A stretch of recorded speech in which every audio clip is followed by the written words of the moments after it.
అన్య గారు నిన్న రీసెంట్గా ప్రమోషనల్ వీడియో చేశారు కదా, అట్లా ఎక్స్పీరియన్స్ ఏమైనా జరిగిందా మీకు బయట?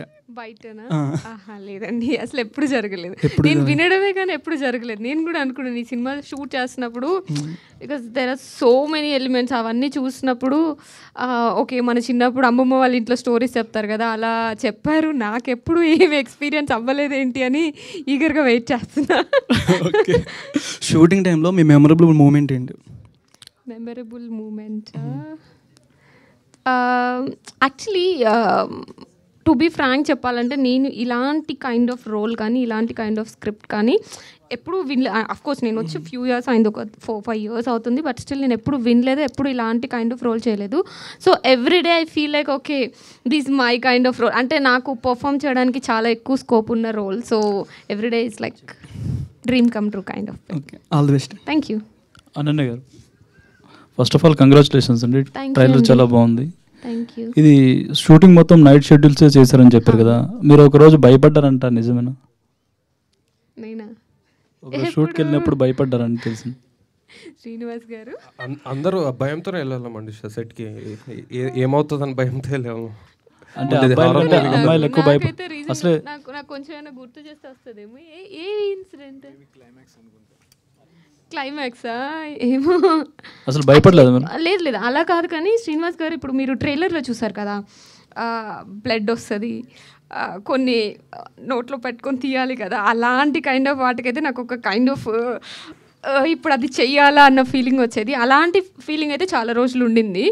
అంటే ఎక్స్ప్లెయిన్ చేస్తున్నప్పుడు ఉంటుంది కదా, అనన్య గారు మీరు ఇలాంటి కైండ్ ఆఫ్ సీన్ ఒకటి చేయాలి అన్నప్పుడు అలాంటిది ఉంది. కానీ భయం అయితే ఎప్పుడు పడలేదు. ఐ థింక్ ఎప్పుడు ఒక కైండ్ ఆఫ్ ఎనర్జీ ఉండేది, బాగా చేయాలి, ఈ సినిమా ఎలాగైనా మంచి ప్లేస్కి వెళ్ళాలి అన్న ఫీలింగ్ ఉండేది, కానీ భయం ఎప్పుడు లేదు.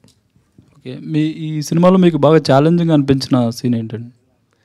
క్లైమాక్స్ అండి. క్లైమాక్స్ చాలా చాలా, అంటే నేను రెగ్యులర్గా ఉండే కైండ్ ఆఫ్ ఎక్స్ప్రెషన్స్ కానీ లేకపోతే నా ఓన్ పర్సనాలిటీ కాకుండా ఆల్టుగెదర్ డిఫరెంట్ పర్సనాలిటీ చేయాల్సి వచ్చింది.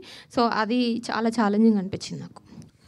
ఈ స్క్రిప్ట్ మీ దగ్గరికి వచ్చినప్పుడు సంథింగ్ స్టోరీ చెప్పుంటారు కదా, ఏదైనా పర్టికులర్ పాయింట్ విన్నప్పుడు మీరు ఆ స్ట్రక్ అయ్యారా, అరే ఇట్లా కూడా బయట జరుగుతుందా, ఆ పాయింట్ చేస్తే ఏమనుకుంటారు ఆడియన్స్ అని అనుకున్నారు? చాలా పాయింట్స్ అండి. బేసికలీ ఎందుకు అంటే ఇది మన తెలుగు సినిమాలోనే ఎప్పుడు టచ్ చేయని సబ్జెక్ట్. మీరు ఇప్పటివరకు చూసుకుంటే, మీరు రేపొద్దున స్క్రీన్ మీద చూసినప్పుడు కూడా ఈ కాంటెంట్ కానీ ఈ స్టోరీ లైన్ కానీ ఇప్పటివరకు చాలా, అంటే మేబీ ఒక 5% ఆఫ్ ఇట్ ఏమైనా టచ్ చేశారేమో. మేము కూడా చాలా ఎక్కువ టచ్ చేయట్లేదు, బట్ ఒక 20% ఆఫ్ ఇట్ చాలా వరకు ఓకే ఇలా జరుగుతుందా, ఇలా నిజంగానే బయట ఉండేదా లేకపోతే ఉందా ఇప్పుడు అన్న డౌట్ చాలా పాయింట్స్లో వచ్చింది నాకు. ఒక మేబీ ఒక 5-6 మూమెంట్స్ ఉన్నాయి అట్లా నాకు సినిమాలో.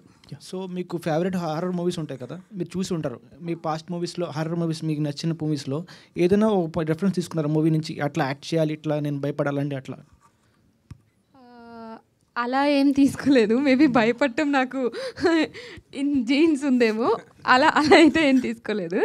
బట్ కొన్ని ఫిల్మ్స్ చూసానండి. ఇప్పుడు ఆర్జీవీ సార్వి కొన్ని ఫిల్మ్స్ ఉంటాయి. అప్పట్లో మనం చాలా భయపడేవాళ్ళం. ఒకసారి థియేటర్కి వచ్చి ఒక్కళ్ళే కూర్చుంటే సంథింగ్ మనీ ఇస్తా అని చెప్పి చాలా ఉన్నాయి కదా, రాత్రి దెయ్యం అలాంటి కైండ్ ఆఫ్ ఫిల్మ్స్. సో అప్పుడు అవి చూశాను అలాంటివే, కానీ ప్రత్యేకంగా నా రోల్ గురించి అయితే ఎక్కువ చూడలేదు. అనన్య గారు, హాయ్. మీరు ఇందాక ఒక మాట అన్నారు, యాక్చువల్లీ ఎవ్రీ 6 monthsకి ఎవల్యూషన్ అవుతుంటుంది, చేంజ్ అవుతుంటుంది అని. సో మీరు ఇంతకుముందు వకీల్ సాబ్ చేశారు పవన్ కళ్యాణ్ గారితో. సో అప్పటికి ఇప్పటికీ ఏం చేంజ్ అయింది? What you have observed? A lot has changed అండి. అంటే అప్పుడు నాకు ఇండస్ట్రీ అంతా తెలియదు, ఐ వాజ్ వెరీ నైవ్. ఇప్పుడు మేబీ నాకు అర్థమైన దాంట్లో నా పాయింట్ ఆఫ్ వ్యూలో నేను చాలా విషయాలు తెలుసుకున్నాను. మేబీ స్క్రిప్ట్ అవ్వచ్చు, or else selection of you know content కానీ డైరెక్టర్స్ కానీ. అంటే మేబీ ఇప్పుడు నేను ఓన్లీ కొత్త వాళ్ళతో చేస్తున్నాను. సో నాకు స్క్రిప్ట్ అనేది చాలా ఇంపార్టెంట్, ఎలా చూస్ చేసుకోవాలి ప్రతి పాయింట్లోనూ. ఇప్పుడు ఇంతకుముందు నాకు అంత ఇన్వాల్వ్ అయ్యేంత ఛాన్స్ ఏమి ఉండేది కాదు, అండ్ ఆల్సో నాకు కూడా అంత నాలెడ్జ్ లేదు. బట్ ఇప్పుడు ఎవ్రీ పాయింట్లో పబ్లిసిటీ దగ్గర, ప్రీ ప్రొడక్షన్ దగ్గర నుంచి పోస్ట్ ప్రొడక్షన్ వరకు ఏం జరుగుతుంది అని తెలుసుకొని చాలా విషయాలు తెలుసుకుంటున్నాను. అండ్ మీరు కొన్ని రీల్స్ చూస్తే, యాక్చువల్లీ మీరు కాశీ వెళ్ళినప్పుడు ఒక రీల్ కానీ, మొన్న వెయింగ్ బ్యాలెన్స్ మీద కూర్చున్నారు, అలాంటి చూసినప్పుడు చాలా మీ ఎక్స్ప్రెషన్సే చాలా బాగుంటాయి, అంటే చాలా న్యాచురల్గా అనిపిస్తాయి. మీరు అంటే ఇప్పటివరకు చాలా ఫిలిమ్స్ చేశారు, మీరు అనుకున్నట్టు ఫిల్మ్స్ వస్తున్నాయని అనిపిస్తుందా? లైక్ ఆఫ్టర్ వకీల్ సాబ్ పెద్ద పెద్ద ఫిల్మ్స్లో కానీ మిమ్మల్ని క్యాస్ట్ చేసుకోవడం, ఒక్కొక్కసారి వచ్చి కూడా చేయలేకపోవడం ఇలాంటివి జరుగుతున్నాయని విన్నా. అది ఏంటి దాని రీజన్ ఏమన్నా? ఐ డోంట్ నో రీజన్, మీరే తెలుసుకొని చెప్పండి. బట్ నేను ఇండస్ట్రీకి వచ్చినప్పుడు నాకు ఎలా ఫీలింగ్ ఉండేదంటే, నేను కైండ్ ఆఫ్ ఇప్పుడు నజరియా ఉండేవాళ్ళు కదా అప్పట్లో, లైక్ నేను అలాంటి క్యూట్ రోల్స్ చిన్నపిల్లలాగా అలా కిడ్డిష్గా అలాంటివి ఎక్కువ వస్తాయి, ఎక్కువ చేస్తాను అన్న ఫీలింగ్లో ఉండేదాన్ని. బట్ నా జర్నీ ఆల్ టుగెదర్ ఇప్పుడు మనం అనుకున్న దానికి డిఫరెంట్ ఎగ్జాక్ట్ ఆపోజిట్లో జరుగుతాయి కొన్నిసార్లు, బట్ అవి కూడా మన మంచిగా జరుగుతాయి.